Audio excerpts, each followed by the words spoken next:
بسم اللہ الرحمن الرحیم۔ السلام علیکم۔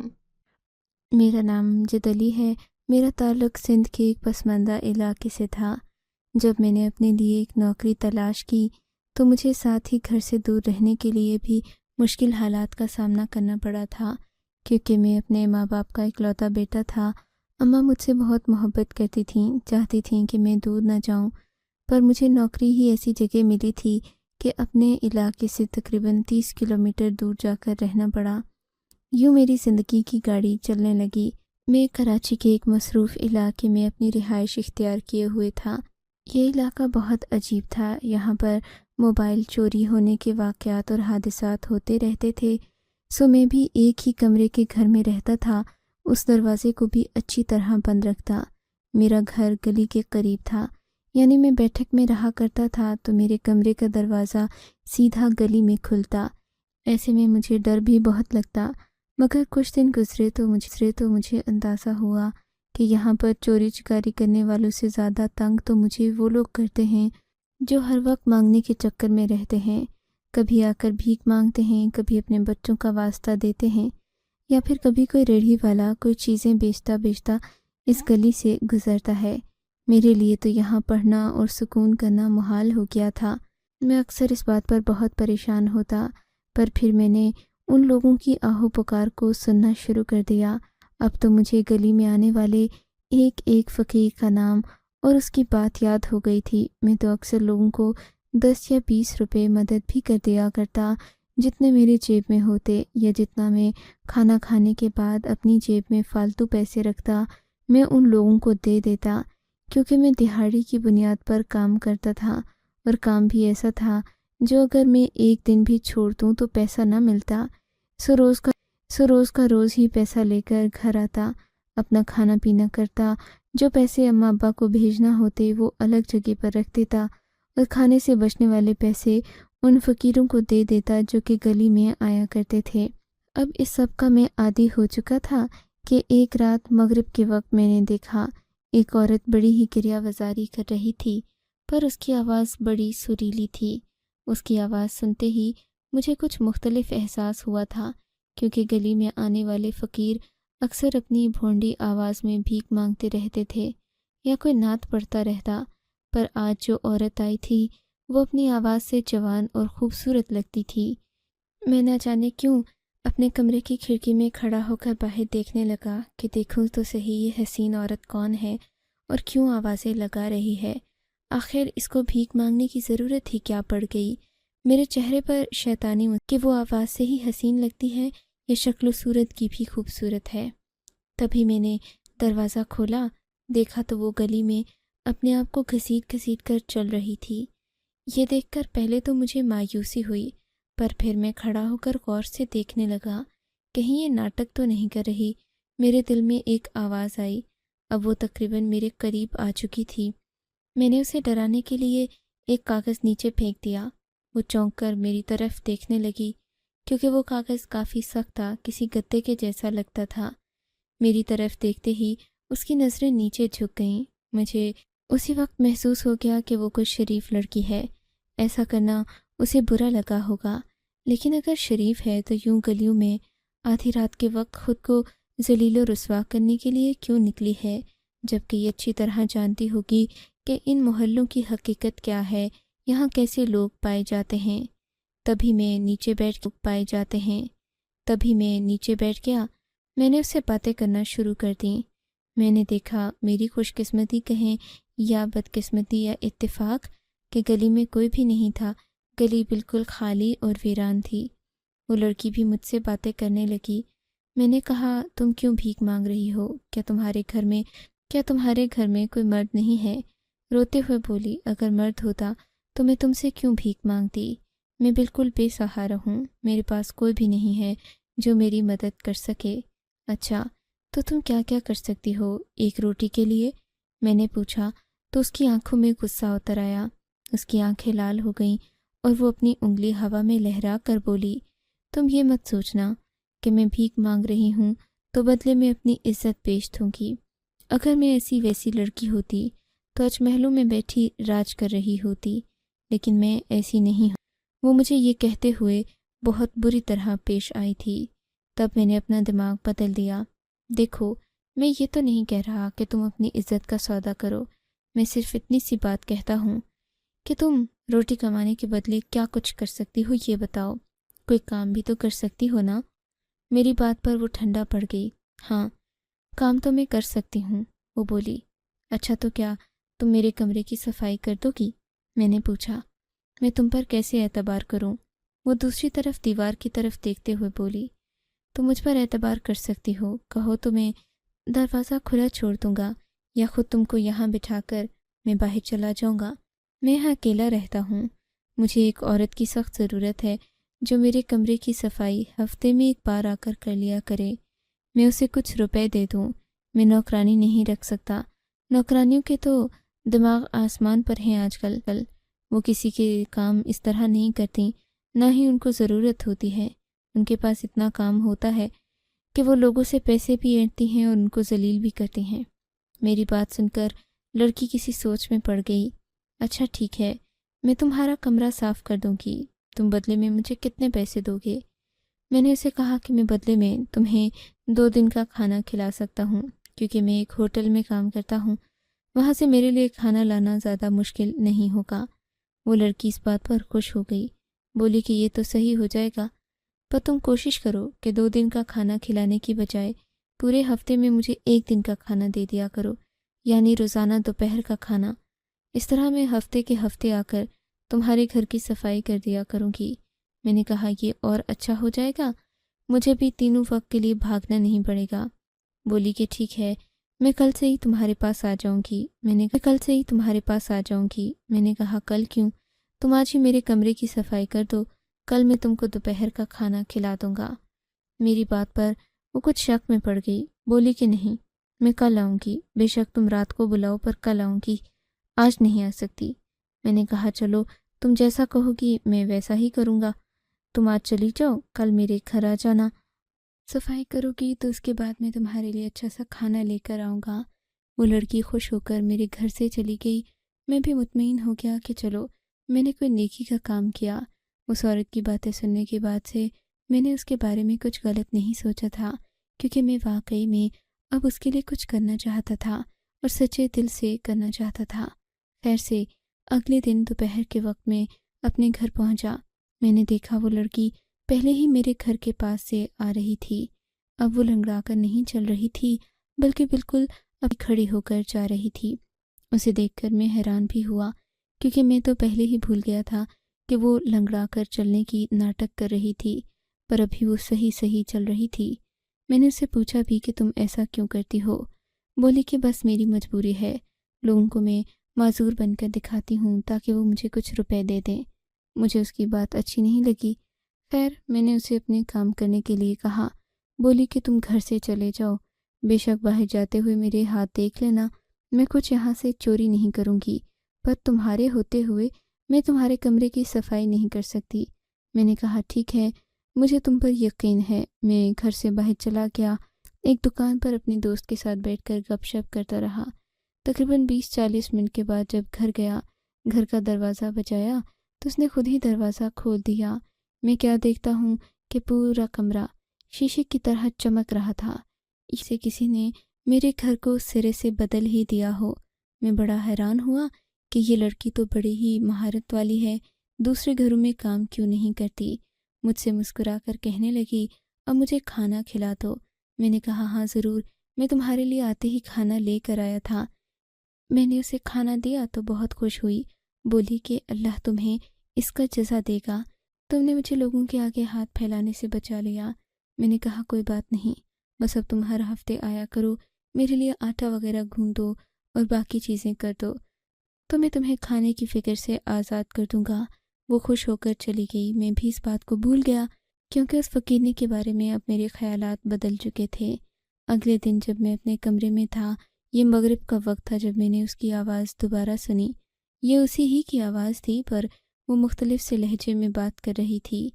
اب اس کی بات کا بھی مقصد اور تھا۔ اس نے آواز لگائی، گلی کے سب لوگوں کو کھلے عام دعوت دی، جو شخص مجھ سے شادی کرے گا وہ راتوں ہی رات امیر ہو جائے گا۔ وہ یہ بات کرتی آگے بڑھ رہی تھی۔ مجھے لگ رہا تھا جیسے وہ کوئی مذاق کر رہی ہو یا پھر لوگوں کو لبھانے کا نیا انداز اسے سوجھا ہو۔ میں نے سوچا کہ 2 منٹ کھڑا ہو کر دیکھتا ہوں لوگ اس کی کیا مدد کرتے ہیں، ان کا رد عمل کیا ہوگا۔ ابھی کافی دیر گزری تھی وہ یہی بات کہتی اور پوری گلی میں چکر لگاتی جا رہی تھی۔ بالآخر گلی میں ایک لڑکا نمودار ہوا۔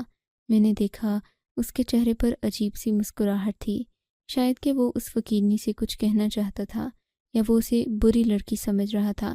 میں بھی یہ بات سمجھنے سے قاصر تھا کہ آخر اس لڑکی کو گلی میں آ کر سب سے یہ بات کہنے کی کیا ضرورت ہے۔ کچھ لوگ شادی کو بھی بہت غلط معنوں میں لیتے ہیں۔ کیا معلوم کہ وہ کس نیت سے بات کر رہی ہو اور لوگ اس کے بارے میں کیا سوچ رہے ہوں، کیا خیال کر رہے ہوں۔ مگر خیر، بات مختلف تھی۔ اب کہ اس نے جو دعویٰ کیا تھا وہ بالکل مختلف تھا۔ یعنی وہ یہ کہہ رہی تھی کہ مجھ سے کوئی شادی کرے تو میں اسے راتوں رات امیر کر دوں گی۔ یہ بات حیران کن تھی۔ میں فوراً اس کے سامنے آ گیا۔ بتاؤ، یہ تم ایسی باتیں کیوں کر رہی ہو جب میں نے تم کو کھانے کے لیے کہا ہے کہ میں تمہیں پیسے دے دوں گا، تمہیں کھانا لا کر دے دوں گا، پھر تم اس طرح کی حرکتیں کر کے کیا لوگوں کی توجہ اپنے اوپر لانا چاہتی ہو؟ بتاؤ مجھے۔ میری بات پر وہ ڈر گئی۔ تم ایسا کیوں کہہ رہے ہو؟ تم کون سا کوئی میرے خیر خواہ ہو؟ تم نے مجھے ابھی ایک ہی وقت کا تو کھانا دیا ہے، میرے کپڑے جوتے کا بندوبست کون کرے گا؟ وہ چڑھ کر بولی تھی۔ ہاں تو یہ بھی مجھے بتا دو، میں تمہارے کپڑے جوتوں کا بندوبست بھی کر لوں گا۔ کیوں؟ کیا لگتے ہو تم میرے؟ سچ کہوں تو مجھے وہ اچھی لگنے لگی تھی ہی اتنی خوبصورت کہ کوئی اسے نظر انداز کر ہی نہیں سکتا تھا۔ دیکھو، میں تمہارا کچھ نہیں لگتا، پر تم جو ناٹک کر رہی ہو وہ ٹھیک نہیں ہے۔ میں جانتا ہوں تم جیسی لڑکیاں شادی نہیں کرتیں، تم صرف یہ سب پیسے کے لیے کر رہی ہو۔ لیکن اگر تم مجھے اپنا شوہر مان لو، مجھ سے نکاح کر لو، تو میں تمہارے لیے بہت کچھ کروں گا۔ تم جیسا چاہو گی میں ویسا ہی بن جاؤں گا۔ میں نے کہا، کیا تم سچ کہہ رہے ہو؟ اس نے بے یقینی سے پوچھا۔ ہاں تو اور کیا؟ میں جانتا ہوں کہ تم یہ فضول باتیں اس لیے کرتی ہو تاکہ کوئی تمہیں پیسے دے دے، ورنہ تم فقیرنی کے پاس کسی کو امیر کرنے کے لیے کیا ہے؟ تم کچھ بھی نہیں کر سکتی۔ یہ باتیں کرنا چھوڑو، اور اگر مجھ سے مخلص ہو کر شادی کرنا چاہو تو بتاؤ۔ میں تمہاری خوبصورتی کی قسم کھا کر کہتا ہوں تم کو بے آرام نہیں کروں گا۔ میری بات سن کر وہ ہنس پڑی۔ اگر ہے میں کل ہی آ جاؤں گی۔ میں اپنے اماں ابا کو بھی بتاؤں گی کہ تم مجھ سے شادی کرنا چاہتے ہو۔ چھوڑو اپنے اماں ابا کو، میں نے بیزاری سے کہا۔ تم نے شادی کرنی ہے تو آج ہی کرو، ورنہ میں کل اگر دماغ بدل لوں تو مجھ سے گلہ مت کرنا۔ نکاح بہت بڑا بندھن ہوتا ہے، اگر آج تم میرے نکاح میں آ گئی تو پھر تمہیں کوئی بھی مجھ سے الگ نہیں کر سکے گا۔ تم جو چاہو گی کرو گی، اور میں بھی تمہیں لے کر دنیا بھر کے سامنے جا سکتا ہوں، سب کو بتا سکتا ہوں کہ تم میری بیوی ہو۔ میری بات سن کر وہ سوچ میں پڑ گئی۔ تو چلو ٹھیک ہے، تم آج ہی مسجد میں چلو، مجھ سے نکاح کر لو، مجھے کوئی اعتراض نہیں ہے۔ وہ بولی، کیا تم سچ کہہ رہی ہو؟ میں نے بے یقینی سے پوچھا۔ ہاں، میں سچ کہہ رہی ہوں، میرے ساتھ چلو۔ تم مسجد میں چند لوگوں کو اکٹھا کرو اور مجھ سے نکاح کر لو، پر ایک بات کی میں تمہیں تسلی دیتی ہوں، اس کے بعد تمہاری زندگی بدل جائے گی۔ تمہاری زندگی بدل جائے گی، تم غریب نہیں رہو گے، تم امیر ہو جاؤ گے۔ وہ ابھی یہی بات بول رہی تھی، مجھے اس پر غصہ آ گیا۔ تم کیسی باتیں کر رہی ہو؟ میں کسی لالچ میں تم سے شادی نہیں کر رہا، جانتا ہوں تمہارے پاس کچھ نہیں ہے، اب یہ ناٹک بند بھی کرو۔ میں نے اس کا ہاتھ پکڑا اور اسے مسجد کی طرف لے جانے لگا۔ چلو ٹھیک ہے، تم صبح اٹھ کر دیکھ لینا، تم ایک امیر انسان بن چکے ہوگے۔ وہ ابھی بھی اپنی بات پر بضد تھی، جبکہ میں اس بات کو اس کا بچپنا یا پھر اس کی نوٹنکی سمجھ رہا تھا۔ اسے لے کر مسجد چلا گیا۔ میں نے مولوی صاحب کو ڈھونڈا۔ وہ بڑے حیران ہوئے کہ میں ایک فقیرنی سے نکاح کرنے جا رہا ہوں، اس کا حسب نسب بھی مجھ کو معلوم نہیں تھا۔ مولوی صاحب نے مجھے سمجھایا بھی کہ تم پہلے اچھی طرح تسلی کر لو، پر میں نے کہا کہ میرا دل گواہی دے رہا ہے، آپ بس نکاح کی تقریب شروع کریں۔ بولے کہ میں اپنے 2-4 اور گواہوں کر آتا ہوں، تم اگر ایسا ہی چاہتے ہو تو پھر کوئی بات نہیں۔ یوں میں نے نکاح کے لیے حامی بھر لی اور مسجد میں ہی کھڑے کھڑے ہم دونوں کا نکاح پڑھا دیا گیا۔ لڑکی کو بس اپنا نام معلوم تھا، میں نے بھی اپنی ضروری تفصیلات بتا دیں، اور یوں ہم دونوں ایک دوسرے کے بندھن میں بندھ گئے۔ اب میں بہت مختلف محسوس کر رہا تھا۔ وہ لڑکی جو میرے کمرے میں صفائی کرنے آتی تھی اب میرے گھر کی رونق بننے جا رہی تھی۔ سچ پوچھو تو اس تنہائی میں مجھے بھی اب جینا اچھا نہیں لگ رہا تھا۔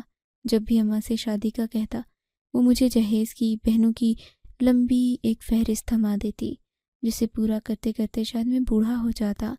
اگر ایک خوبصورت فقیرنی مجھے مل ہی گئی تھی تو اس میں کیا برا تھا؟ میں نے سوچا۔ اب وہ میرے ساتھ چلنے لگی، مجھے گھر لے کر آئی، بولی کہ تم دیکھ لینا، صبح ہوگی تو تم ایک مختلف انسان بن چکے ہوگے۔ میں نے اس کی کسی بات پر غور نہیں کیا۔ ہم اپنی راز و نیاز کی باتوں میں گم ہو گئے۔ میری زندگی خوبصورت ہو چکی تھی۔ نہا دھو کر اچھے کپڑے پہنتی تو میری بیوی بہت خوبصورت لگتی۔ یوں کہوں کہ وہ کسی شہزادی سے کم نہیں تھی تو غلط نہ ہوگا۔ وہ واقعی میں بہت حسین تھی۔ اس کا رکھ رکھاؤ اور انداز بھی ایسا تھا کہ وہ بہت خاندانی لگتی۔ تبھی اچانک مجھے یاد آیا کہ میں اس کے ماں باپ سے نہیں ملا، لیکن تب تک مجھے نیند آ چکی تھی۔ صبح ہوئی، میں جاگا تو میں نے اس سے پوچھا، سائمہ تمہارے ماں باپ، کیا ان کو اس نکاح پر کوئی اعتراض نہیں ہوگا؟ آخر کو تم ان کے لیے بھی تو کماتی ہوگی نا؟ نہیں، میرے ماں باپ کو بالکل بھی کوئی اعتراض نہیں ہوگا، بلکہ خوشی ہوگی۔ اچھا ایک بات بتاؤ، سچ سچ بتاؤ۔ میری بات کی طرف دھیان دیتے ہوئے اس نے کہا، اگر میں تمہیں اپنی حقیقت بتا دوں تو کیا تم مجھے چھوڑ دوں گا؟ بھلا کیوں؟ میں تم سے محبت کرتا ہوں۔ میں نے کہا، میں نے جو امیر ہونے والی بات کی تھی نا، وہ بالکل صحیح تھی۔ اب اس کی آنکھوں میں آنسو آ گئے تھے۔ کیا مطلب؟ وہ بات صحیح تھی؟ دیکھو میرے دادا یہاں کے بہت بڑے وٹیرے ہیں، وہ بہت امیر ہیں، ان کے پاس دولت کی اور روپے پیسے کی کمی نہیں ہے۔ میں اپنے دادا کی لاڈلی ہوں۔ انہوں نے ہمیشہ مجھے ناز و نام میں پالا ہے، پر میری تربیت نہیں کر سکے۔ بس اسی وجہ سے جب میں جوان ہوئی تو میرے پاس ماں کی تربیت کا خزانہ نہیں تھا۔ یوں میں گناہوں کی دلدل میں پھنستی چلی گئی۔ میری بے حیائی مجھے اس مقام پر لے آئی کہ میں نے کبھی اپنے اماں ابا کے بھی بارے میں نہیں سوچا، اور بس پھر کیا تھا، ایک دن مجھ سے ایک ایسی غلطی سرزد ہو گئی جس کے بعد کوئی بھی ایسی لڑکی سے شادی کرنا پسند نہیں کرتا۔ میرے خاندان والوں کے سامنے میں بری طرح بدنام ہو گئی۔ اب میرے دادا نے مجھ سے کہا کہ کوئی تم سے شادی تو نہیں کرے گا، پر میں پھر بھی تم سے محبت کرتا ہوں۔ جانتا ہوں کہ تم سے غلطی ہو گئی ہے، پر دنیا والے تم کو قبول نہیں کریں گے۔ کوئی بھی شخص تمہارے لیے تمہاری شادی کرنے پر تیار نہیں ہوگا۔ اگر تم چاہتی ہو کہ میں اپنی جائیداد سے تمہیں تھوڑا بہت حصہ دوں تو تم کسی کو خود اپنے لیے شادی کرنے پر منا لو، کیونکہ جس لڑکے کے ساتھ تم اپنی عزت گنوا چکی ہو وہ تو تم سے شادی کرنے سے رہا۔ لیکن اب اگر تم اپنے لیے کوئی اچھا لڑکا ڈھونڈ لو جو تمہاری ان سب باتوں کو جانتے ہوئے بھی تم سے شادی کرنے کے لیے تیار ہو جائے تو مجھے کوئی اعتراض نہیں ہوگا۔ میں بھی اسے قبول کر لوں گا اور تمہاری زندگی میں شامل ہونے سے ہرگز نہیں روکوں گا۔ دادا کی اس بات پر بھی میں نے ہمت نہیں ہاری۔ میں نے سوچا تھا کہ میں اپنے لیے کوئی ایسا شوہر ڈھونڈوں گی جس سے صرف مجھ میں دلچسپی ہو، میری دولت میں نہیں، تاکہ مجھے اس دولت کی طرف دوبارہ جانا بھی نہ پڑے۔ میرے لیے تو یہ غربت اچھی ہے جہاں مجھے پناہ ملی ہے۔ وہ رونے لگی۔ میں نے اس کا ہاتھ تھام لیا اور کہا، فکر کیوں کرتی ہو؟ مجھ سے بھی بہت غلطیاں ہوئی ہیں، پر ہم ایک دوسرے کو قبول کر لیں گے تو ساری دنیا ہم کو عزت دے گی۔ اگر ہم ایک دوسرے کے عیبوں پر پردہ نہیں ڈالیں گے تو دنیا بھی ہمارے ساتھ ویسا ہی سلوک کرے گی۔ میری بات سن کر وہ کھلکھلا پڑی، بولی کہ تم بھی میرے جیسے نکلے۔ چلو وہ بات بھی سچ ہو گئی کہ جیسی عورت ہوتی ہے اسے ویسا ہی مرد ملتا ہے، اور جیسا مرد ویسی عورت اس کو ملتی ہے، چاہے وہ خود پر کیسا بھی نقاب کیوں نہ رکھ لیں، لیکن ان کو ملتا وہی ہے جیسے وہ اصل میں ہوتے ہیں۔ اور آج میرا بھی اس بات پر پختہ ایمان آ گیا تھا۔ آپ کو اگر یہ کہانی اچھی لگی ہے تو اس ویڈیو کو لائک کیجیے، اور اس طرح کی مزید کہانیاں سننے کے لیے ہمارے چینل کو ضرور سبسکرائب کیجیے۔ کہانی سننے کا شکریہ۔ آپ سے ملاقات ہوگی اگلی ویڈیو میں، تب تک کے لیے اللہ حافظ۔